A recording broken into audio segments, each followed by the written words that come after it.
Okay, so what we're going to be looking for in this video is going to be a bit of a self-criticism.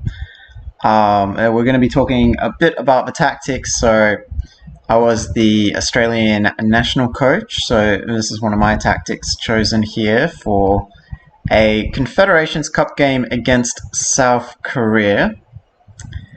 And we're going to talk about why my setup did not work so well at this point. I'm sure the Australians will probably remember what happened in this game. So basically, going into this game, so we have a situation where we're in the group stages of the Confederations Cup, and Korea has to win by 3 goals to progress, and they would be progressing instead of us. So Australia can lose by 2 goals, that's fine. But if we lose by 3 goals, Korea will go through instead of Australia. So the first thing to talk about, we'll talk about the Australian formation. Firstly, I would say we weren't properly able to scout the South Koreans. So what we did was we went for this 4-2 defense, which is a very generalist defense. It's not really strong against anything, but it's also not super weak against anything as well.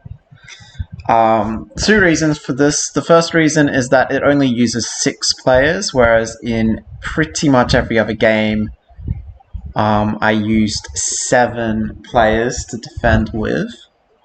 The extra player can be placed in midfield, which would hopefully help us with goal scoring. Because I realized when we were coming up with this tactic, we were thinking if we score 1 goal, Korea has to score 4 goals, which is rather unlikely. The other thing, so everything else though, it's a pretty standard, this is a standard setup for a wing strategy in attack. We could have played number 3, Bernard Newton, more offensively. So that would mean he would get more, he would shoot more, but he would be a lot less involved in the play. When we've placed him here, he'll probably, expectations, probably a shot, a few interceptions, a few passes, and a few tackles. So he's sort of more defensively placed than anything else, whereas if we put him up front, he would get maybe an extra shot on goal, but you would lose that defensive presence in the forward line, which I felt like was, well, worthwhile. The Koreans began the game with this 5-2-2-1 short passing. So they've got a high 5 at the back, which is basically the best counter you can play against what we've got in attack. So that side of things is already not looking great. So the 2-1, they've also got the 7, essentially a 7-man defense, which was, as I was talking about before, in most other games, particularly games where we didn't expect to do well, we would play 7 in defense. So I've got the 2 attacking midfielders and the striker. So the 2 attacking midfielders should ideally be marked by the 2 defensive midfielders, and then we've got either of the 2 centre-backs should be marking this central striker. The 2 wing-backs would be useless against this formation in particular, but as we shall see, that didn't matter too much. You're happy to concede. We're just going to play this game in fast forward, so we can see. This is actually my first time watching it since the tournament. So what's happening already is one of the centre-backs is getting drawn up the field to mark an attacking midfielder, which is not ideal. So our defense is kind of it's a little prone to getting pulled out of position. The other thing to note is we began this game with normal pressing, and the reason for that was because this was the final group stage game, so we didn't really want to pick up too many cards and things. So we'll just replay that goal. So what we see here is one of the attacking midfielders getting past the defensive midfielder in Conlan. The central striker managing to get free. He probably had even more PI, so that central defender in particular was a little low on PI, so that forward probably had a PI advantage would be. But yeah, there's the first goal, and that's the main. Well, I guess I'd said there wasn't really any weaknesses. Our defender was kind of beaten rather easily there, and there's not a lot of backup. South Korea then changed their formation, so we've got the winger, we've got the one striker up front, you've got the player in behind, and then they've still got the 5-2 defense, which is pretty much the best counter you can get against us. On the flip side, though, our best defender is this guy here. He should be marking their striker most of the time. We've got opposite wingers as well, so more numbers in the midfield should be beneficial. We've got that wing back, again, having a good impact on the game. So what happened on this one is the central defender, I'm pretty sure, gets dragged into marking the attacking midfielder here, which leaves this player as one of the defensive midfielders. So these two swapped at some point for whatever reason, but that's okay. Our defensive midfielders did have 10 tackling. So once again, we get the ball out wide, but we don't get anything from it. Once again, so we're very much mismarking, so the markings reset. But this defensive system, so that's the centre back who should be the furthest one back, but for whatever reason he's getting drawn into marking the wrong player. The defensive midfielder on this occasion does not get back in time, so that's the second goal after 20 minutes. So we have a very early sub. This substitution is there. It was programmed as a sort of a fail-safe, like we're losing by 2 goals. It's obviously not working. So instead of so this player goes into defensive midfielder, and then the defensive midfielder who's subbed out of the game is a second winger. So it's a more aggressive, and also the other thing that changes at this point is the team goes to aggressive pressing, which means they should tackle more aggressively, but that also means they may pick up some cards. So you can see this is the player we subbed on, Sibold. Carey was the winger we originally had. So we can start to see. Oh, and the other thing that changes is this Newton is actually playing up more in an attacking area, and you can see him getting the shot as a result of being moved forward. So that's an example of a situation where, so there's still, we haven't changed the defense. So the defense, watching this game, knowing that the defense hasn't changed and the defense was not working, I was really hoping we would score. That's our first goal. That's not the kind of goal. The goal came from a free kick, so it's not really worth talking about too much. Goals from free kicks are pretty... I consider them pretty luck-based, because you can't... And the reason I say that is because there's not really a secret to positioning your guys in a certain way to get a goal from a free kick. But you can just see the centre-backs just being... And because we went to aggressive as well, yes, that helps with tackling. Our tackle percentage is generally higher when you're more aggressive, but it also means you're more likely to concede cards. The flip side is that the central defenders are more likely to get pulled up the field, which is the weakness, which is the reason that Korea scored their 2 goals is essentially the centre-backs not marking players correctly. But we can see now, so as a result of going more aggressive, like every time we attack, there's 1, 2, 3, 4. There's at least 4 players. They're not quite on one side of the pitch because of where the centre forward is, but he's pretty central, and everyone else is on the far side of the field from what we're looking at. And because of that, overloading on one side, we're managing to generate more attacking plays.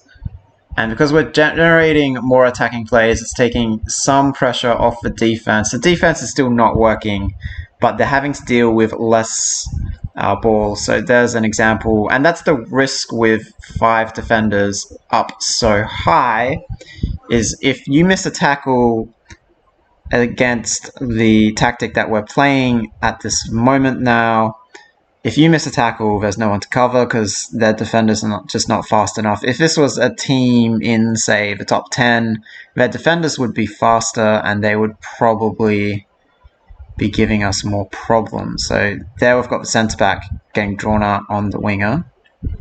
That's the central midfielder passing to the support winger.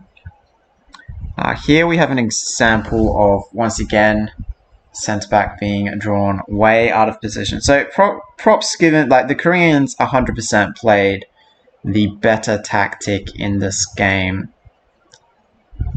If I had my time again, I would probably, if I knew that they were going to play in this way, well, actually, I think with the squad that we had, and we ended up playing basically a high line in every game after this,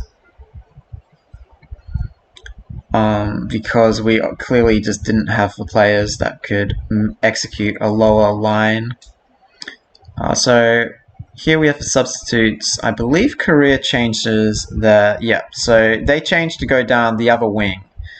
So going down the same wing should open the game up, which means we should expect more shots on goal, which again is a bad thing for us because if Korea scores twice, Australia is eliminated. So you can see the Koreans having most of the play after the substitution phase. So we sub on, we don't change formation at that particular point. Or have we changed? Actually, we might have changed to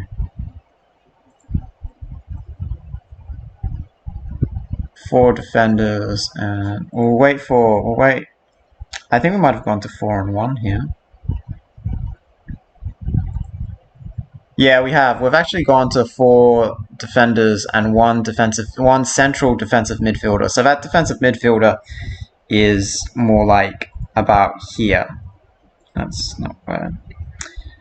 Right? And the reason for that is just to try and... Basically, the situation is every goal we score, Korea has to score. It's just an extra goal that Korea has to score, and frankly, I didn't think that the Koreans would be able to score like 4 or 5 goals against us. So, problem. There's the red card. As I mentioned a little earlier, that's the same defender who, for the second goal I mentioned, didn't have a lot of PI because he didn't have much play intelligence. That means those players are more prone to getting carded. So he picked up a red card, gave away a penalty. It's 3-1. We're down to 10 men. I had another alternative tactic, which has triggered. So essentially, we're back down to 1 winger, and the support winger has come back into defense. Actually, I think he's the central defender is technically a winger. Keith Carragher. So I actually ended up giving him the coach's votes. But it was a little bit of a weakness of the squad. So like here, like I literally don't care. That's a little bug in the game when the winger does that. But frankly, at this point, I was just hoping our players would just time waste and not give the ball back. Butterworth was one of the substitutes, so that's why he can run away from the defenders easily like that. But you can see after going down to 10 men, We've kind of neutralized the game.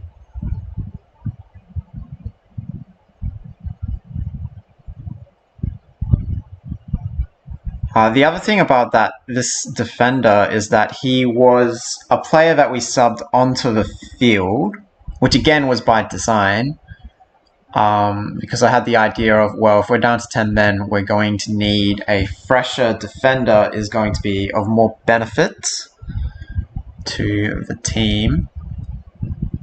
So now we're really just hanging on for dear life here. 1 goal for the Koreans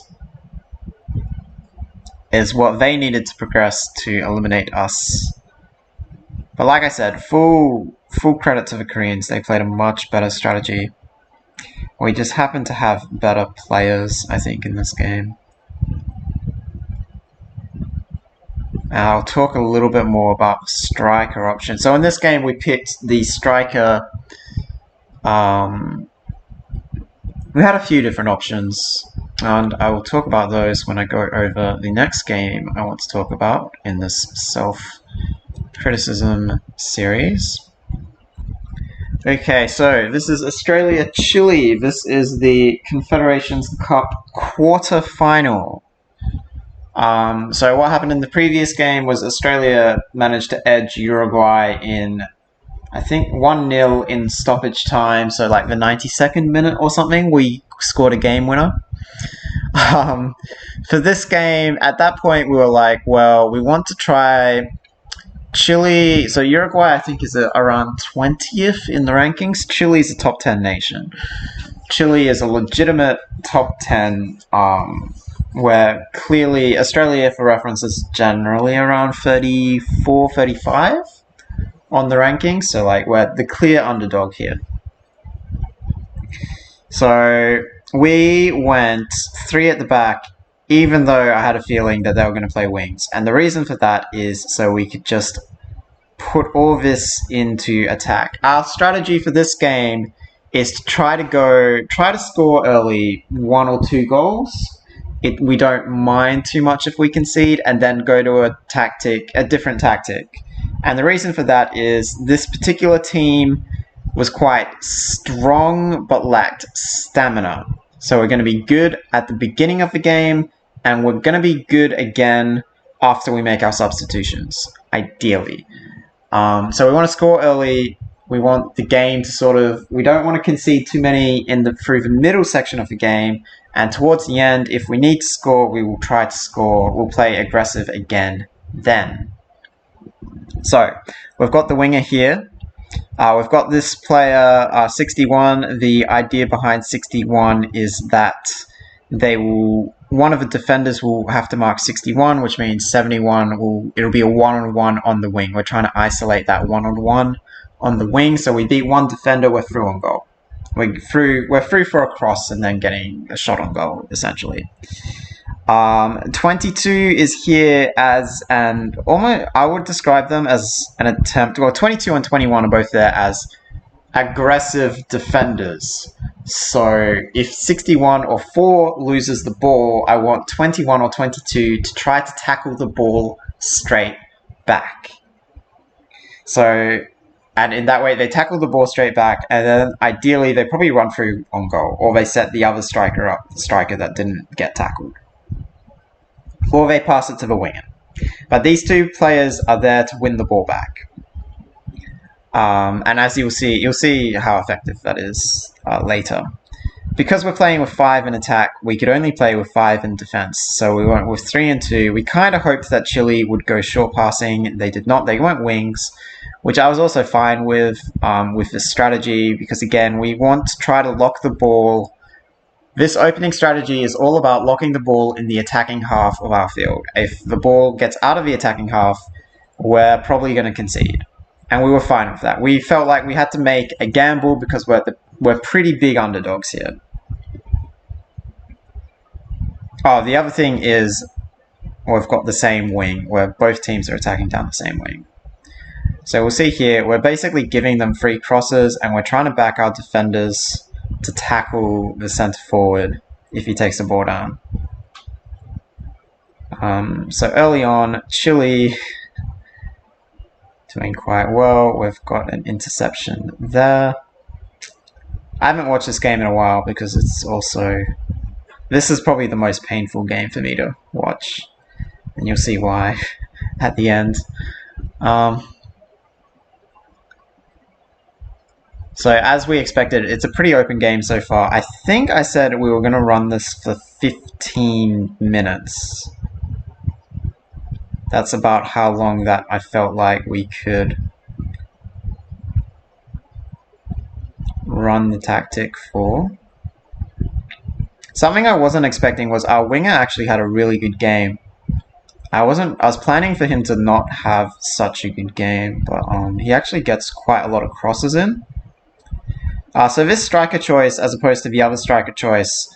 So in the Korean game, I felt like most of our goals were going to come from crosses coming in. As I mentioned before, with the two attacking midfielders that are really defenders.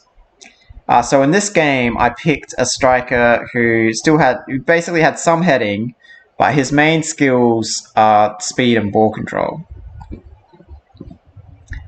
So he's not so much of a pure... He's not as much of a pure target man, if you will. He's more of a complete forward as his archetype. Whereas in the Korea game, both the initial player that I had in that spot and the substitute I would describe as target men strikers. Strikers who are a bit slower, so they're not going to run away from defenders. But they've got heading, they've actually got tackling. Tackling is surprisingly important for those players. PI, shooting, heading, that kind of thing. Whereas this guy's more of a hybrid between, well, basically all the different skills you would want from a forward. So far in the game, I mean, things are okay. I felt okay about the way the game was being played. But we were 0-0. That was a concern. I think this is the point where we change. Yeah.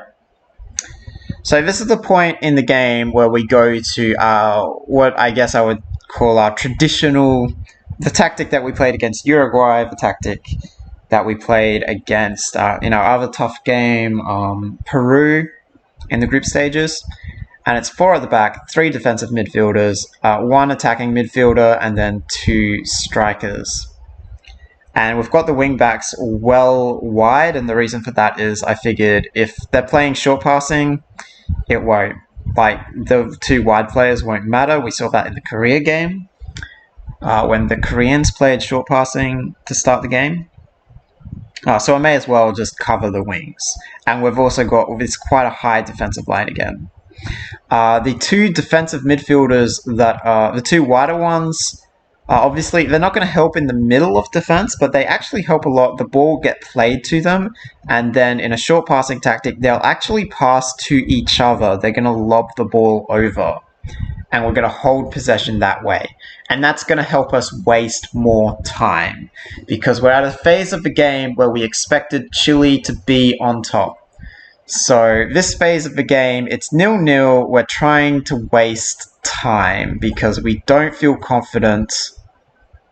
And we can see Chile getting through on goal here. So the Chilean strikers are basically faster than our defenders. So if we miss a tackle, we're in trouble. And we missed the tackle there. We got a little bit lucky with a back pass when a player was through on goal. But we can see, so we don't mind. So basically the strategy is kind of set up like we're going to go for counters.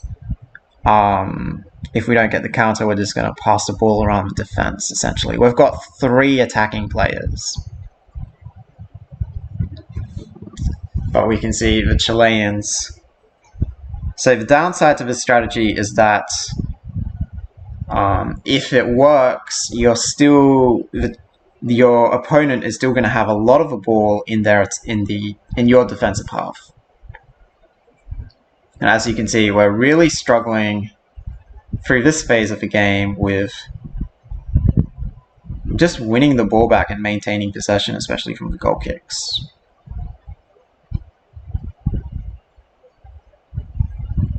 And part of that is because when we don't have the best stamina, like I was talking about before. I did feel in this game we went aggressive, pressing for the whole game, because I did feel like we needed this squad lacks so many things. We needed the boost in tackling, essentially, because without that boost in tackling, I didn't feel confident that we could stop them. I felt like we would just be traffic cones if we played normal pressing. So we've gone aggressive pressing for this game again, even though that means we sacrifice some stamina.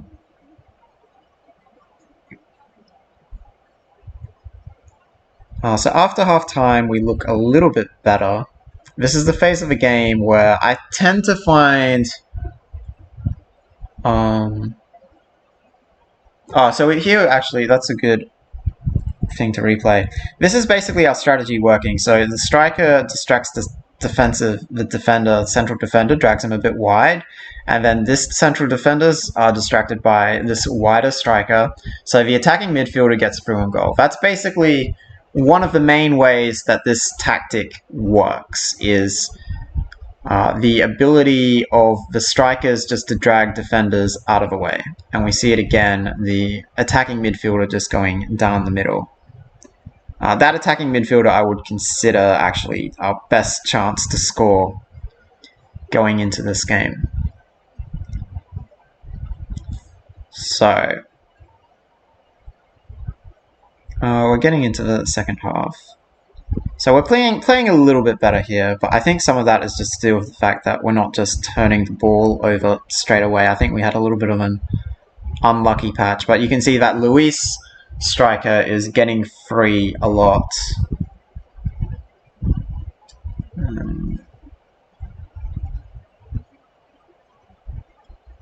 The other thing to mention, I guess, is we're playing defensive, and the reason for that is you might notice our players are dribbling a bit more. So the reason I pick defensive is typically so that I want players to run with the ball. I don't really want them passing as much. If they're passing and it's backwards, or again, like I mentioned, I don't mind it so much, particularly to get the two defensive midfielders involved in the game. So Chile's changed to the other wing, but otherwise I don't think they've changed their tactic here, which is fine with the attacking, with the setup that we have at the moment. But once again, Chile getting through on goal with their faster strikers than our defenders. Basically, every Chile attack felt like it was going to score, honestly.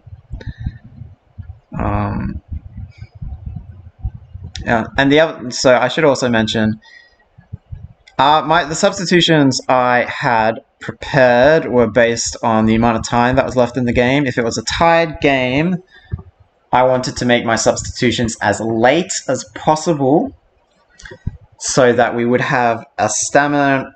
Initially, you get the stamina advantage. So for 10 minutes, Chile had a big stamina advantage. And then we sub our guys on, so now we should have, I guess, the stamina advantage, if you like. And we should be, if it goes to overtime, rather than being behind, if we had subbed on at the same time, it should be evens. So that was the thinking behind that. But we've gone back to the hyper-aggressive 3-2 setup. The reason is because, again, I still wasn't confident that we could outlast Chile in the stamina game. So I wanted a result, essentially. We gambled on trying to end the game and that we would get the winning goal, is the scenario that we had. Now, one thing about going defensive and wings is that your wingbacks will actually dribble the ball up the pitch more often, which again I was fine with because I was trying to trap the ball in our attacking half. But here we get exposed for the week. Like, we're basically giving away crosses. It's only a matter of time. Well, it's a matter of, can we score more goals than we will concede with this blitzing strategy, and so far the results were not looking good. Although we are getting some play out on the wing.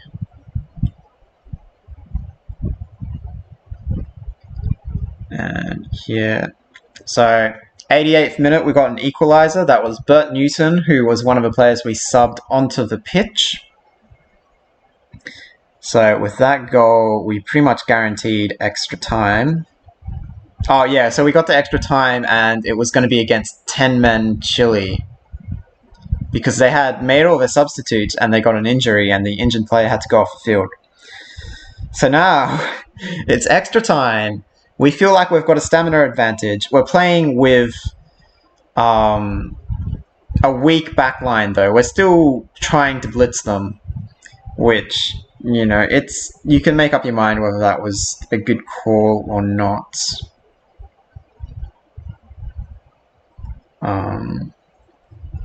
I think if you could actively manage, though, I would probably not have continued this blitzing strategy. But it is what it is. You know, you have to pre-program all your tactic rules and stuff. And their first chance of extra time, they score, and that was the end of the game. But yeah, so essentially everything that happened in that game we kind of designed to happen. I feel like we probably win that game maybe just like 20% of the time. And Chile wins probably like 50% of the time. So the way the game went, I was much happier with like accepting this result compared to the Korean result, because the Korean result was like, well, the things that I designed to happen just straight up did not happen. The things my opponent designed to happen straight up did happen. Whereas in this game, it kind of went how I expected it to go. I felt like we maximized our chance of winning. We still lost, but that's Managerzone. Anyway, that is my sort of self-criticism review of the Confederations Cup tournament. Yeah, I don't think there's really much else to say. So, see you for the next Managerzone video, whenever that will be.